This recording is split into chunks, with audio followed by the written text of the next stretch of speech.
민주당이 이재명 경기지사의 이른바 백의종군 선언을 받아들여 사실상 징계를 하지 않자 드루킹 사건으로 재판을 받고 있는 김경수 경남지사도 다음 날 백의종군을 선언했습니다.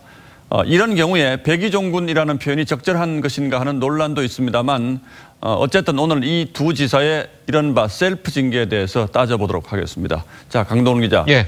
셀프 징계, 그러니까 당이 정한 징계 절차가 있음에도 불구하고 네. 스스로 징계를 해서 그 절차를 무력화시켰다, 뭐 이런 얘기입니까? 예, 맞습니다. 네. 민주당의 당원을 좀 보면요, 기소와 동시에 곧바로 징계 절차에 착수를 할 수 있게 되어 있습니다. 예. 그런데 이 혐의 내용이 이 뇌물과 불법 정치 자금 수수 등 이 부정부패와 관련된 범죄로 국한되어 있죠.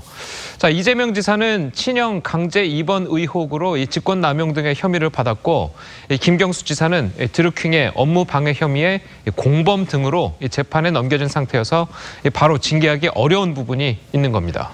그러니까 이 두 지사가 재판을 받고 있는 이유가 예. 이 부정부패로 볼 수는 없는 것들이어서 바로 징계는 어렵다, 이런 얘기인 거죠? 예, 그렇습니다. 그런데 이 징계 사유를 구체화한 이 당규를 보면요, 조금 이야기가 달라집니다. 제14조 1항 7호에 이 당의 품위를 훼손하는 경우 이렇게 명시되어 있는데요. 자, 이재명 지사와 김경수 지사 모두 이 구설수에 올랐기 때문에 이 당에 흠집을 낸 것으로 판단할 수도 있다는 거죠. 그렇죠. 물론 이 부분은 해석의 여지가 남아있는 부분이긴 합니다. 자, 그리고 이 직권남용도 징계 사유에 명시돼 있긴 합니다. 그런데 이 문제는 그 대상이 이 국회의원입니다. 지자체장인 이 지사는 해당이 안 된다는 이야기입니다. 그러니까 이 두 사람이 국회의원이 아닌 도지사여서 당이 징계 소극적이었다, 이런 얘기인가요? 그렇게 볼 수는 또 없습니다. 왜냐하면요, 이 지난 3월이었죠.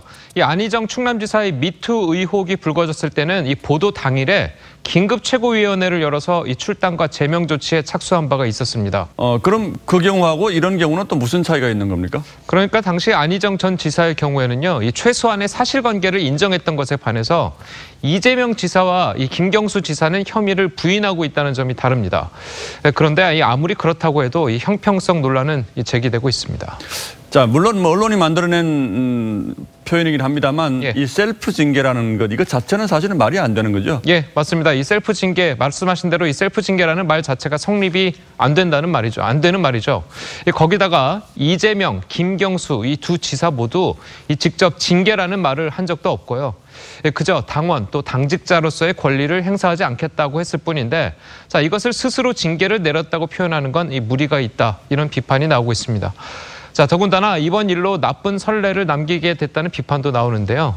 이 기소라는 법적 절차가 진행된 이상 당이 직접 나서서 당원권 정지나 이 제명 등의 조치를 취한 뒤에 재판 결과에 따라서 복당을 시켜주는 방식으로 해야지 이 당의 권위가 산다, 이런 지적이 나오고 있습니다. 예, 물론 뭐 기업이나 국가 조직은 아닙니다만 정당도 국민의 신뢰를 바탕으로 하는 조직이기 때문에 징계 절차도 좀 투명할 필요는 있다, 이런 생각은 드는군요. 예. 예, 강동원 기자 잘 들었습니다.